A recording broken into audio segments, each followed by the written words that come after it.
What's going on, guys? Welcome back to another business breakthrough. In today's episode, I sit down with George Hanna of Empathy Contracting, and we made a big change in this business breakthrough. And this applies to anyone who calls himself a contractor and wants to understand why it's important to niche down. And George does a great job of kind of really just taking what I kind of tried to teach him, and really he applied it on the spot. And it seems like he's turning his company in a totally different direction, which is super exciting. That is what the business breakthrough is all about. The goal is to create a breakthrough. So super excited for you guys to listen to this one. And as always, thank you for listening to the Contractor Secrets podcast. The big question you need to ask yourself every day is, do I own a job or do I own a business? And unfortunately, the majority of contractors out there own a job. That's right, they're a slave to their own business. But the other side of the fence is so much greener, it's so much better, and that's when you're finally fully in control of your destiny, your freedom, your time. And that's what Contractor Secrets is about. It's about taking back our time, building a business with systems, standards, values, procedures, putting yourself in the driver's seat. And that's what it's about. So I'm excited. I'm happy to have you here. Let's dive into the Contractor Secrets podcast. All right, what's going on, everyone? I'm here with George Hanna with Empathy Contracting. And hey, he reached out, wanted to ask a couple questions and kind of see if I can give a good perspective of what's going on in his business. And listener of the podcast, man, super excited and thankful. So let's hammer it out, man. Start with telling me what's going on in your business. Tell me the good right now, and tell me something that's an area that you want to improve on. Absolutely. So we've been in business for about 2 years now, and we're getting a somewhat consistent workflow, but it's not consistent enough for me to hire an official crew and just have them go out to do jobs, because we'd get a job here and then we'd wait a week or two, and then somebody would call in for an estimate, and then we'd get another job. So we're struggling with consistency, but I'd like to think that we're pretty good at locking down jobs. Once people get us in their homes, we do a good job of doing the estimate and talking to them and building as much value as we possibly can before we send estimates out and stuff like that. Sure. So your sales process, you feel like is really good. What does the production look like? Tell me what you do on a daily basis. So I do estimates. I work in the field. I run ads. I follow up with past clients to make sure they're still happy with the work. Usually I do that about a week after. Okay. Just to make sure I didn't miss Love anything. That. Yeah, sure. It's great. So I wear different hats depending on what needs to be done. So those hats are good. The one hat I don't like is that you're in the field, because that's the biggest hat. That's like a helmet. What does that look like? Tell me how often you're in the field. Tell me who's doing the majority of the work. Do you have a team already? Like, are you subbing this stuff out? Like, what does that look like? So if it's a job that I feel like we don't have enough experience to do, but I still want to make some profit on, I sub it out. I have my business partner's dad has a big contracting company, and any jobs I can't really do, I just sub it out to him. And he does a great job of doing it. He has a really good reputation. He does great work. So it reflects well on both of us. So that's what I do. What is the business partner's role here? What does he do? So it's actually for a different business. Oh, gotcha. So he's not okay. All right, cool. Okay. So what do you do when there is a job that you guys feel confident in? Okay. So the first thing we do is we call the person. Well, who's doing it? Let's start there. I want to know who's doing those. Okay. So it's usually me and either a helper. Okay. Or me and my dad. Gotcha. Okay. I see. So your dad got you in the business. Yeah. Yeah. Okay. And he's like, is he like the master craftsman pretty much? Yeah. So we moved to the United States when I was 7. Cool. And he couldn't go into banking because that's what he did in Egypt. And language barrier. Exactly. Right. So he just started contracting, and he just finds work. Usually it's people from church. Word of mouth. Yeah, Sure. exactly. Yeah. Okay. And How's his English now? it's like It's it's okay. there. He gets by. Yeah, gets by. Okay, but you're Yeah. there. You're the guy. You're the representation. You're the communicator. That's important. And okay, so continue. So you guys have a set of tasks that you're willing to take. Now, let's talk about those. When I hear, honestly, I'm just kind of feeling out. So keep going. So I want to just hear, like, what tasks are you guys taking? Like, if I invite you over to my house, like, what all services are you going to want to do? The biggest thing is basement remodeling. Okay, that's huge. Um, Where you are? What state are you in? we're in Ellicott City, Maryland. Okay, so a lot of basement remodeling.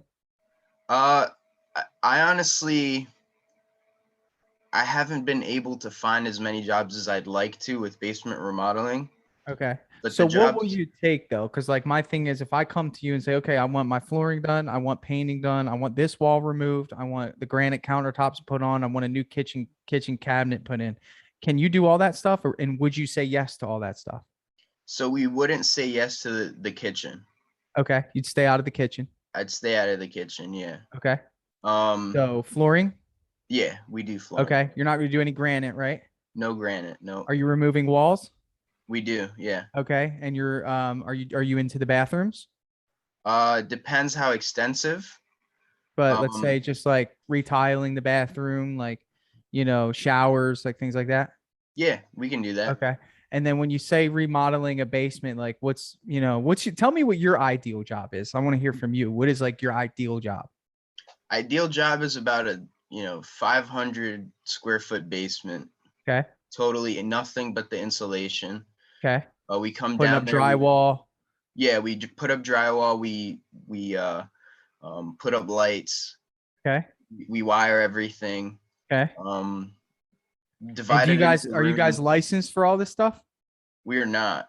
Okay. So here's where I want to stop you, because what I want you to do is kind of see it from this perspective. You probably grew up watching your dad, do all this stuff by himself, and you probably saw that he was making money, but it just wasn't efficient. The guy was probably exhausted every day.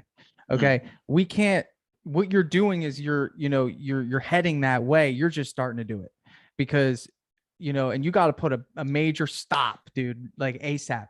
Reason why I say that is because when I hear the word contracting in a company that is as young and as small as you are, um, I immediately know that failure is looming, and I don't mean that in a disrespectful way. And Mhm. everyone has a different definition of failure, but my definition of failure is essentially you're not free. Okay, and you need to be free. You deserve freedom. You're taking all the risk. You're the one who's creating jobs and creating opportunity. So by failure, I don't mean that you're a loser by any stretch. I think it's amazing what you're doing, and I think you got a great head on your shoulders. But I just want you to understand that you're heading in the direction of a failed business, which means the owner of the business is completely consumed. You don't feel like you have enough work, or you don't feel like you have enough capital to hire. You don't have a strategy for marketing. So you don't know where your next job is going to come from. Okay. You don't know what type of job is going to come. Okay. And you don't have a proven systematic process for how to get the work done. Okay. All of those things, to me, if I came in with an investor mindset and you wanted to sell me your business has no value in terms of being able to sell it. And that's just a metric that you would use just to gauge the health of your business. Does that make sense? Mhm. So let me give you a different strategy that I think you should really think about. Number one, you don't want to be doing any work you don't have a license in. That is nothing to mess around with. Being straight up with you, okay? Any electrical work, I know that when you go and do an estimate, you see things that need to be done, electrical work being one of them. And you don't want to have to say, hey, you need to find an electrician to do that. But you got to start saying that if you decide to take on these remodeling jobs. Say, hey, we don't have a license to do electrician, but I do have a great recommendation for you. And we can actually send him in here to do it. Okay. Because you don't want to go to jail for something so stupid. Okay. It's just not worth it, bro. You said You go to jail? jail. Jail. You go to jail. They do sting operations around my area where they will call in contractors to do work. Okay. And essentially, it'll be a cop waiting to see if they actually bid the work and do the work, and then they'll arrest them on site. Okay. for doing services that they don't have licenses for. Okay. You don't want to play with that, bro. Okay. Just being honest with you. Okay. So I wouldn't take that anymore. But where I want to get to, and I'm going to give you a strategy that I think you should implement immediately. Okay. When it comes to your business, you have four areas of business that you should be nurturing at any given time. Okay. Do you know what those four are? Do you want me to explain them? I think marketing is definitely one of them. Yep. You got it. Marketing. Okay. What's the next Um, one? What happens when you get a great lead? You have to go and do what? estimates, You got to estimate, you got to sell it, right? And then after you sell it, you got to do what? execute it. Execute production. And then after that is administration, which you're really good at. You said you follow up, you're on top of it. I love that. Like that's great. So, but here's the thing. It's like a water fountain, right? The top of it is the marketing, and the marketing is going to bring the water into the sales, and the sales is going to bring the water into the production. Okay. And if your marketing isn't constantly producing that quote unquote water, then the production is going to be dry. Okay. So the first dollar that you should spend in your business after you generate money, after paying your employees, that's very important. But the first investment you need to make is putting money into a marketing channel. Okay. All right. So tell me right now how you've been getting your work. Um, so we have, because of how well we treat people, it's been a lot of word of mouth. A lot of times somebody would call us in for something small, Okay. and then boom, we have like 3 referrals from them because of Okay. how we treated them and how we Sure. talked to them. Love it. But as far as getting leads from like strangers who don't know us, Not happening. yeah, Okay. So it needs to happen because here's the thing, word of mouth is awesome. Okay. But it's unpredictable. Right. And when anything can walk through your door, that means your production process is at the mercy of whatever comes through that door, and you need work. So you're going to sell it. And then the production, your dad or you are sitting there for 2 weeks doing something that you probably don't want to do, or maybe you hit a hurdle or a roadblock when your ideal job would have been way better, but you took the job because you needed the job. And that's a survival technique in business. Have you ran into that? yeah. So I don't like painting. Okay. It's just not my thing. Okay. And we actually just had a guy call us yesterday. He's an investor and he's looking Okay. for a long-term contractor to work with him. Okay. And a lot of the work's going to be painting. So Okay. I'm just looking to hire somebody to paint now. Okay. And So yeah, so all that's good, but I want you to see it from this perspective. Okay. When again, we're gonna go back to early on when I said when I hear the word contracting, I see failure looming. And it's not because you can't be a successful contractor. Number one, you should have a GC license if you're going to be doing all this subcontracting. Okay. Which I'm guessing that right now you haven't looked into that, but I suggest that if that's your goal, you should really get it. I mean, it's really something that you can hold proud and your customers will love. Hey, you can divvy out whatever you want at that point. Okay. That's number one. But I think that you should stop taking on all these jobs. Honestly, I think if you want to achieve success, the path to success in this business is straight and it's narrow. Okay. If I looked at your business, I'd say that you're going far and wide. And every time you get a phone call, you go wider and wider and wider. Just now you're telling me you're getting someone to call and wants painting done. And the work is out there for every trade to be so successful, just focusing on one thing. I think honestly that you should rethink your entire business plan, and you should be empathy flooring, and you should only do flooring installation, and you should only do tile installation for the next 2 years. Okay. Why do I say that? Okay. Number one, right now, your production's all over the place. When it comes to remodeling, what happens? Your cash flow, okay, is on hold, isn't it? Because you don't get paid until a certain amount of work is done. Is that correct? yeah, we have a payment schedule. Payment schedule. And sometimes that payment schedule, okay, isn't convenient.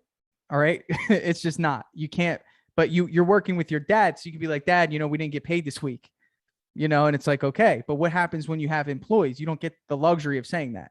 Yeah, so my dad actually does his own thing. Okay. So I started the business mainly to,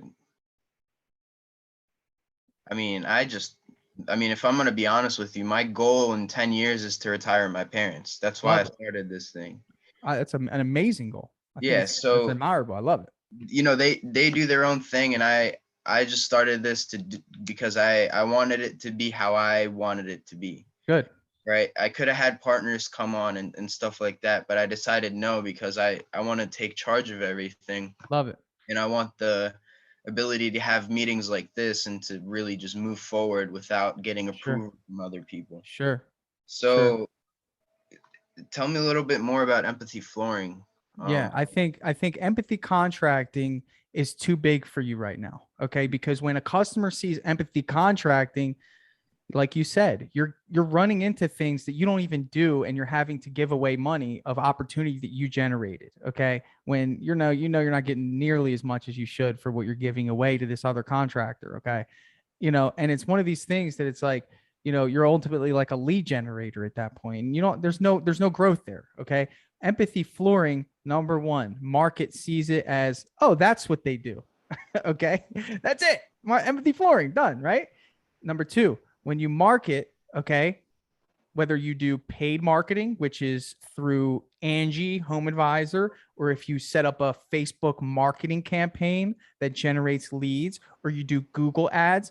If you do Google ads, you can target your ads based off of people who search for flooring installation.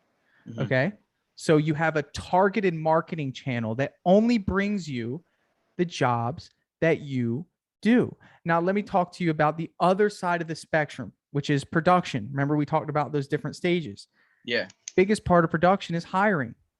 How hard is it to hire somebody that knows remodeling? Scale of 1 to 10, generally. I mean, I'd say at least the 8. 8 and 8. How hard is it to hire somebody to lay floors? Scale of 1 to 10. That's got to be less than 8. Tell me a number. Say 5. 5, maybe 4 or 5, right? How long do you think it would take someone to learn remodeling? Just give me a random number, 1 to 10, on difficulty of training. 9. 9. How long would it take to teach someone how to lay floors? Same thing, 4 or 5. Yeah. So the difficulty level of whatever you're doing is in direct proportion to the hiring difficulty of what it would be to hire and train. Okay. So what you're doing is you're niching down. And I know you've heard that. If you've listened to my podcast, I say it a lot, and it hits differently when it's directly toward you, because it's something that you really need to think about. Guess what, bro? You want to do do it. Not now. Not now. You gotta learn one trade, and you got to do one trade, because the big picture is, this is the big picture, and you need to see this so you can hit it. You're in a position like me. You step back, you have teams of individuals that have one task throughout the day: to install floors. Okay. That's all they got to do. You've narrowed down the pricing per square footage. You've narrowed down the vendor of which you get flooring. You've narrowed down the upsells, which are baseboards. You've narrowed down the removal process of old tile. You've narrowed down this system to perfection. So what does that mean? You can optimize. You can optimize your week. You can predict results. You can predict sales. You can come across way more confidently to a customer than you can right now, which is going to increase your sales. Okay. So you're in a powerful position of saying, okay, I can acquire help and say, hey, you're going to be on this crew that's going to be doing this and this only. So they know what they're getting into. And you're not throwing curveballs at them every week with a bathroom remodel one week and a basement remodel the next week and electrician work one week and then plumbing the next week. People don't want that. Mm-hmm. Especially, just simply because employees come to work because they want stability, they want consistency, and they stay for those two reasons, and security. So you got to know, if that's your goal, to create a team of employees, you have to set up the wireframe first. And that means dialing in what you're going to do. So you would be able to go to Angie or Home Advisor, or you'd be able to go to Facebook or Google and say, give me flooring leads. I want people that are searching for flooring installation companies. Okay. And then from there, you funnel those in and you sell those jobs. Now, will remodeling come up in those interactions? It will. And that would be for you to understand how, or decide what you do with that. What do you think of that plan? I like it. I'm, of course, as anybody should be, I'm a little nervous about it, just because I don't like turning down work and opportunity, which I think is natural. Since I'm such a young company, I'm just trying to get Absolutely. my name out there. Yep. Um, but I I think if like the we, honesty. yeah, I think if we come through as a young company that's, just into flooring, like Empathy Flooring. I love the Um, name, by the way. oh, thanks, man. Yeah. Appreciate it. Yeah. Uh, I think that'll give us more credibility and we could charge more You can charge more because you're what? because we're professionals and we And you're a only do flooring. specialist. Yeah, Specialists make more money. You don't go to the primary care doctor to work on your teeth. You go to a dentist. yeah. Okay. That's That's that's the difference, bro. And when you look at it from a market perspective, no one knows what the heck you do. mm, Contracting, the word contracting to the average homeowner is doesn't really resonate because they think contracting is more commercial stuff, new construction stuff. They don't think that that's okay. Remodeling, they understand, right? So if you were empathy remodeling, you would get more customer, I would say customer engagement that way. But we're not going to go there. I'm just saying that would be at a different level. I think if you expand out from flooring, then it would should be become empathy remodeling. You know, okay. it's all about perception. You go to a restaurant because you know that they have food there.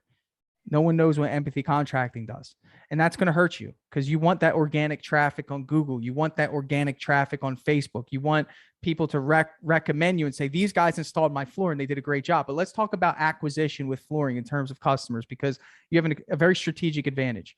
In Okay. your area right now, I'm sure you can think of 5 places that sell floors, Oh yeah, that sell absolutely. laminate, they sell vinyl, they sell tile. Okay. So those guys, you need to go to them. Okay. Say, hey, I just want to get on your list as a vendor. You being a personable fella, I mean, come on, bro. They're gonna want to refer you because it makes them look good. Okay. That's number one. Number two, you could go to Home Depot and Lowe's and get on their subcontractor list. Okay. This is easy money, bro. There's not enough of you guys out there. So, sorry, can you go a little deeper onto basically, do I just walk in and say, "Hey, I'm a contractor. I'd like to get on your referral list"? Well, yeah, you would go in, speak to the manager, and just say, "Hey, You're so my fine. name's George. I'm here with Empathy Flooring. Here's my business certificate. Here's my insurance. I'd like to get on your approved vendor list." What's it called? Okay, What's the list called? the approved vendor list. Oh, the vendor list. Okay. Yeah, because that's what they do. Because think about it. What a lot of these companies do is they have people walking in because the mindset of a lot of people who purchase a flooring installation is what do they want to go do first? They want to go look at the floors. Okay. And then from there, they choose, okay, I want this floor. And then Home Depot will set them up with an installer. Lowe's will set them up with an installer. And then there's other flooring places that you probably have in town that will set them up with an installer. And you just need to be the guy that they refer. It won't be as much as you can sell it for, though. Mhm. It won't be as much, and be okay with that. This is more of a volume thing. It's a gap filler. Okay. But guess what? When you're in the house, you have room for upsell. You can upsell baseboard installation. Okay. They might have more rooms that they want done. Maybe they're only getting the living room done. And when they see how great of a job you do, guess what? Guess who gets to sell the rest of the house? We do. You do. Lead generator, free. They don't even ask you for anything. Most of them don't even take anything off the top. They just want a good recommendation of a good installer. Oh wow. Okay. Yeah, that's what they do. So that's one area that you can just easily knock out if you want today. You can go as empathy contracting if you want. And then I would work on getting the name changed legally and then getting all that legal stuff out of the way. Get the branding redone, get everything redone for empathy flooring. Niche down. So then have you heard of Angie or Home Advisor? I tried Home Advisor. Okay. And what was that Uh, experience like for you? it wasn't too good. I was like fresh, like into this business thing. Yeah.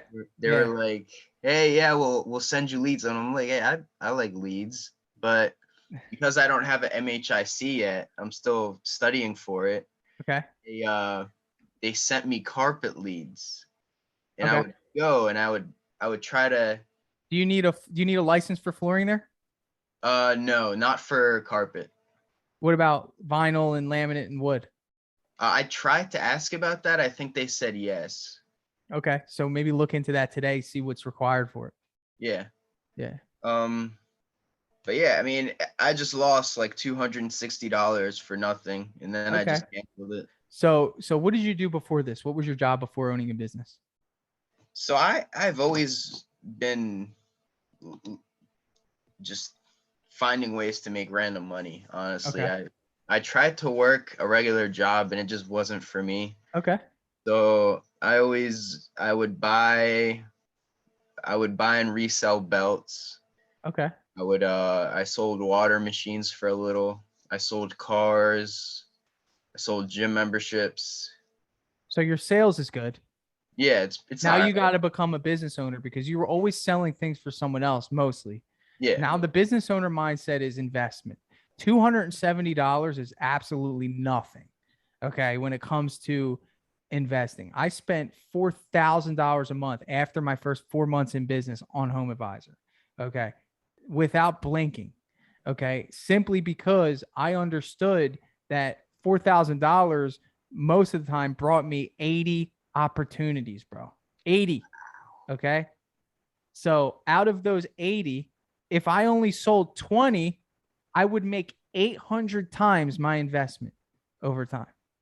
So it didn't matter to me. And then the people that didn't buy, I would re-nurture, get them in a follow-up campaign, and then eventually some of those would buy. So it's like that's the investor mindset. And of course, like you've probably heard Dripjobs, it follows up with people automatically when the lead comes in.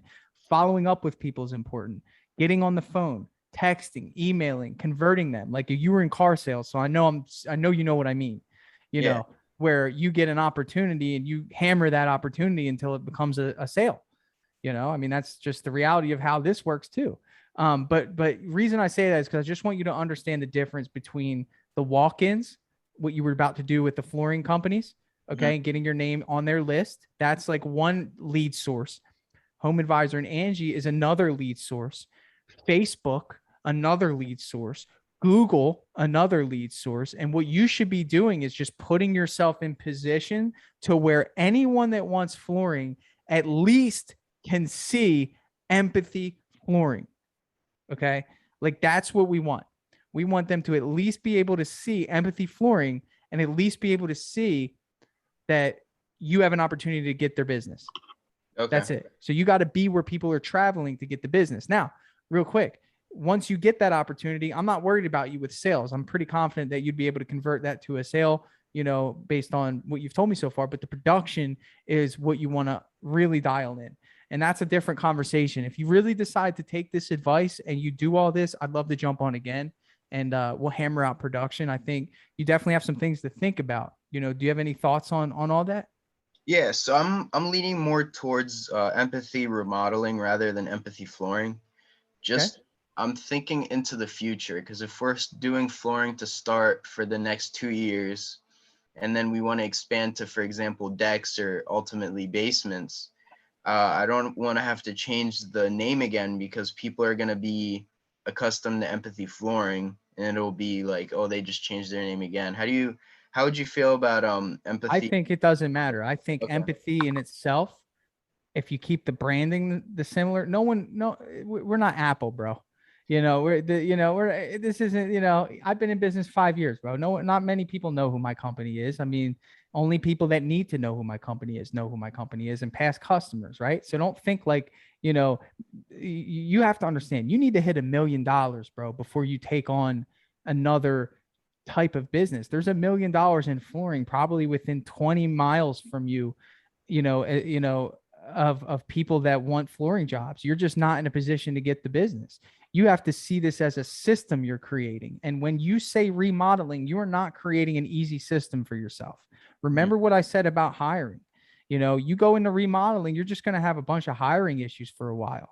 And that doesn't mean you can't find good help and you can't subcontract. I'm not saying that. I just don't want to be at the mercy of having to find individuals that can do really intricate tasks.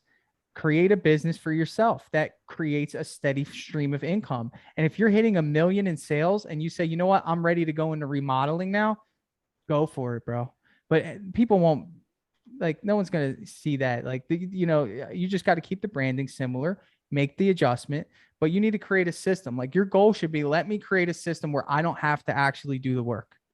I want to create a system that generates me leads. I want to create a system where all I'm doing is estimates, and I have a team of installers that go and do the work that I pay, and I keep the difference. And then you do it again and again and again. Yeah. So somebody actually, his name is Mike. He actually messaged me, and it was actually on Nextdoor, the app Nextdoor. I don't know if you've heard about it, but uh, he was like, "Hey, I'm looking for somebody to tear down a wall, and I'm looking to install hardwood in my whole house because he just bought it." Got it. So I'm like, "Yeah, we could do that." So I went Okay. by.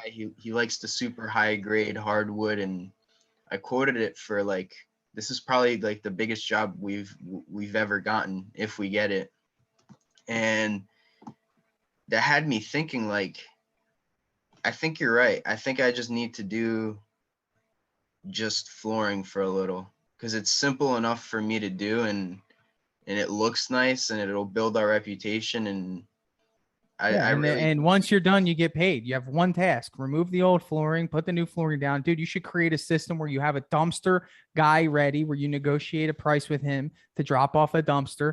Okay. I mean, like, you got to narrow down your system, bro. You have no system right now for production. And if you have no system for production, there's no way you can hire somebody to come into your world and expect them to be successful, because that's not their job to create the system of production. They don't hire people at Starbucks to say, hey, figure out how to make this coffee. We're going to sit back and, we're still figuring out how to do our job. No, they have a system in place that says, hey, if you get hired by Starbucks, your job is left corner window. And all you're going to do is punch in the order here. And then the rest of the people will take care of the rest. Like, everyone has a role and a responsibility. And what you should be doing as a business owner, thinking ahead, is dialing down what that production looks like from start to finish, how you guys enter the home, what you wear, what the process is for moving furniture. Do you guys have sliders on site where you're sliding furniture around on beautiful brand new hardwood floors? Do you have a system to make sure that if you're laying tile, that it gets cleaned properly after you grout it so it's not cloudy? Like, I mean, you could dial this in and be the best flooring company in your area, the flooring installation company in your area, where you essentially get so big that you buy out a warehouse, and now you're the distributor of the flooring, and then now you're the installer of the flooring. And you know what I'm saying? Like, that's growth. You can be mega loaded, dude, doing flooring. Okay. If you do it right. Okay. And eventually you'll have a system of subcontractors. But right now, I think the best move for you is to get employees. Okay. Have people that you're staffing 30, 40 hours a week, paying them well. Don't worry about making money this first 2 months. Build the brand, build the business, get it going. And then you're going to start capitalizing, you know? But that's what I think would be the best route for you, brother. Honestly. Absolutely. And this is such good advice. I'm very thankful that you do this for free. Like, Yeah, man. honestly, it means a lot. Thank you so No much. problem. No We're gonna problem. start applying this today for sure. I hope to hear that, man. And, For sure. at the end of the day, if you want to jump on again, once you get things in motion, I'd love to hear, the progress. And I'd love to kind of see what I can help with in terms of production for you, because the production side of things is a different animal, but if you can narrow that down, you can really retire your parents, man. That's a good foundational why, behind everything. So Mm. keep that at the forefront, man. You'll be successful, whatever you do. I'm just trying to get you there a little quicker with Yeah. a strategy that I did. I only do painting, and I only do a certain type of painting. I only do interior and exterior painting. I don't do cabinets, even though we get calls for cabinets every week. There's thousands and thousands of dollars sitting. Somebody else can have it, bro, because I'm so tied to my system. I don't want to put stress on my team. I don't want to put stress on myself. I like doing this for free because my business is out there running. I have 3 jobs going on as we speak, and I'm sitting here relaxed talking to you. So that's what I hope for you, because you That's deserve amazing. it. You know? That's Cool, man. amazing. So Thank you, before bro. we go, what's a fair rate for a flooring installer? A fair rate for somebody to pay hourly? Yeah, How much would you do it for if I you had would a do family to feed? uh probably 20. There you go. Okay. All right. Make sure that you're paying people what you would want to get paid based on their skill. If you have a freaking all-star installer, okay, pay them 25. Whatever, bro. The money's there. I mean, the profit's insane. Don't worry about the money. You got to build a loyal company of people that come to work every day and you can leave. Stop, a lot of mistake that I see is that, you get too tied to this hourly rate that these people pay, and they think that, it's not worth it, but ultimately, like, your time is the most valuable asset you have. So if you're paying somebody $25, $30 an hour with a helper, another 15, 20 for them based on their skill level, and $60 an hour, you're able to leave the job and go sell another one. Duplication, delegation. Those are the two things that you really need to master. But yeah, don't be afraid to spend the money, dude. Give them as much as you possibly can.